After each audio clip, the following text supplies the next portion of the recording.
Ego is a massive part in Blue Lock, and the creator of Blue Lock himself, Jinpachi Ego, believes that the best striker in every single imagination needs to have an ego. The best striker in either Blue Lock or any team itself needs to convince themselves that they are the best on the team.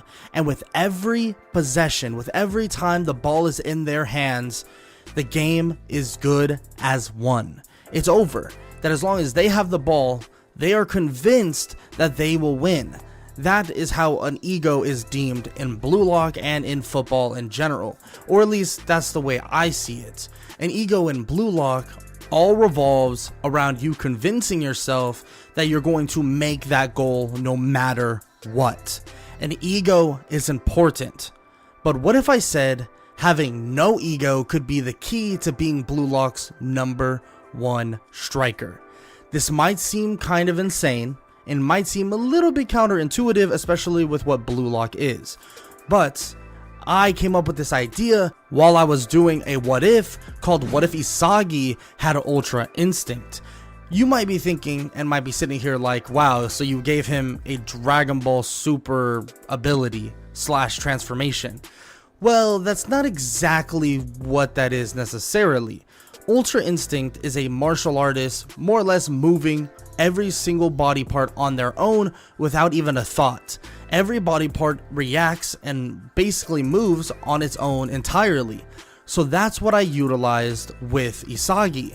But it's a little different. Isagi having Ultra Instinct, I used the idea that Isagi didn't necessarily have an ego. And in a way, this is kind of lying. Because instead of having an ego, he has none at all. But he knows exactly how good he really is. These are just factual statements. These are not convincing.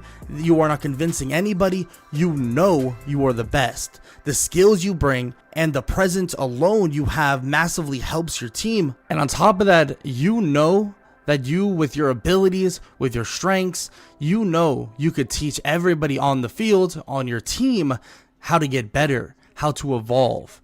In a way, this mindset may seem egotistical, but it's truly a step beyond that, because most egoists know they are one, but a true omnipotent egoist doesn't deem themselves as one, but everyone around them question the level of ego and humbleness that one person may have. Now, that is how having an ego can be the key to being Blue Lock's #1 striker.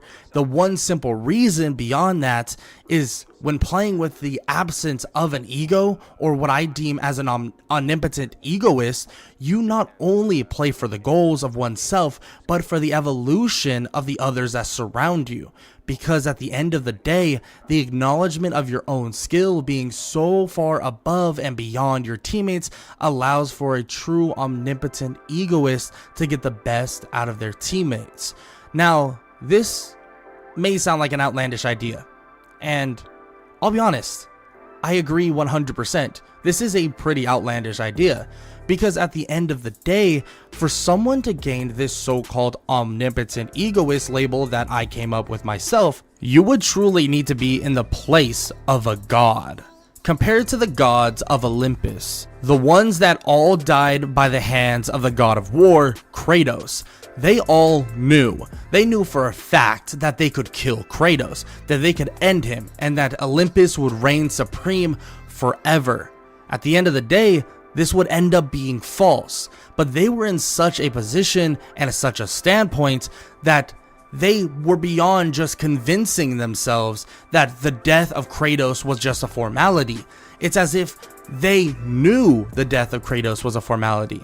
Their omnipotent place in the world made them truly believe that this was a factual thing, that it was all written in the stars, and that all it took was one foul step and everything was over for the god of war. And most of y'all are probably sitting here, why are you comparing something like that to Blue Lock? And of course, this is kind of crazy, but Blue Lock in itself drives on emotion. drives on this idea of having an ego. So if someone could get into the mindset that they truly believed they were a god, maybe having an ego or not having one at all could be even better than having that ego in the first place. Now think of Nagi.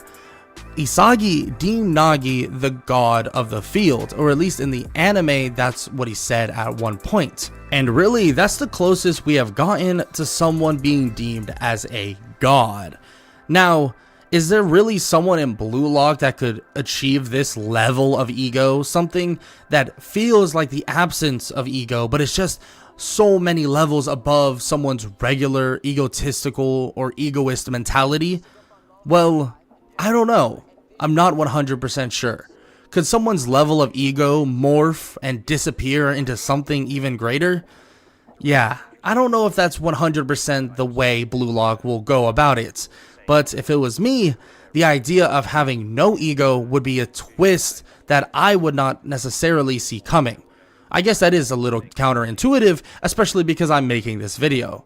But even with that said, you all should leave in the comment section below what you think about the idea of someone gaining an omnipotent ego, and if there's anyone in Blue Lock that could truly gain such a thing. Because to be fair, the closest thing I've ever seen to an omnipotent ego would be Ultra Instinct itself. From Whis to even Goku in Ultra Instinct, that's where I've seen it the most. But can it really be transferred over to Blue Lock? Well, let me know what you think in the comment section below, and I hope y'all continue to enjoy these Blue Lock videos. Make sure to blow this up as much as possible, and I appreciate the support. I hope you all have an amazing day.